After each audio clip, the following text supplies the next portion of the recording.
ఏ వ్యక్తి చేయకూడదు. దేవుడికి విరోధంగా జీవిస్తే మనం ఏ పాటి వారం? కాబట్టి దేవునికి విరోధంగా దేవుణ్ణి దుఃఖపరిచేలా మన ప్రవర్తన గానీ, మన జీవితం గానీ ఎప్పుడూ గూడా ఉండకూడదు. అలా ఉండటం ద్వారా మనము దేవుని దగ్గర నుంచి శాపం తెచ్చుకుంటున్నాం.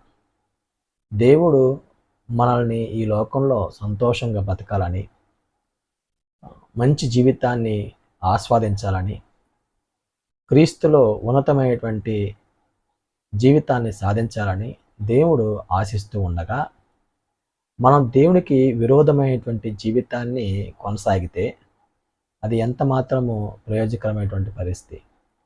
కనుక ఏ వ్యక్తి కూడా దేవునికి విరోధంగా బతకూడదు. దేవునికి విరోధమైనటువంటి సంబంధమైనటువంటి క్రియా జీవితం కొనసాగకూడదు.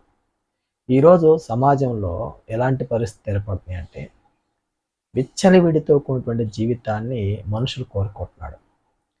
అంటే ఈ తరము పిల్లలకి దేవుని జ్ఞానం నేర్పించలేకపోవటం వల్ల, అంటే తల్లిదండ్రులు పిల్లలకి దేవుని జ్ఞానం నేర్పించాలి.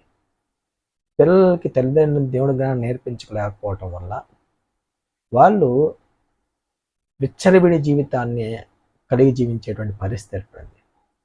ఎంతగా అంటే ఎలాంటి పరిస్థితుల్లో వాళ్ళు జీవితం కొనసాగుతుందంటే, చాలా విపరీతమైనటువంటి మత్తు పదార్థాలకి బానిసయ్యి వాళ్ళు తల్లిదండ్రులను చంపడానికైనా, దొంగతనాలు చేయడానికైనా, ఇంకా హీనమైనటువంటి దశకి చెల్లేటువంటి పరిస్థితి కూడా వాళ్ళు కొనసాగుతూ ఉంది. ఈరోజు సమాజము చాలామంది ఈ మత్తు పదార్థాలకు అలవాటు అయ్యి దేవుని జ్ఞానాన్ని విడిచిపెట్టి జీవించేటువంటి పరిస్థితి ఏర్పడుతుంది. కనుక ఏ వ్యక్తి కూడా దేవునికి విరోధంగా బ్రతకూడదు. బ్రతికితే వచ్చేటువంటి జీవితము భయంకరంగా ఉంటుంది.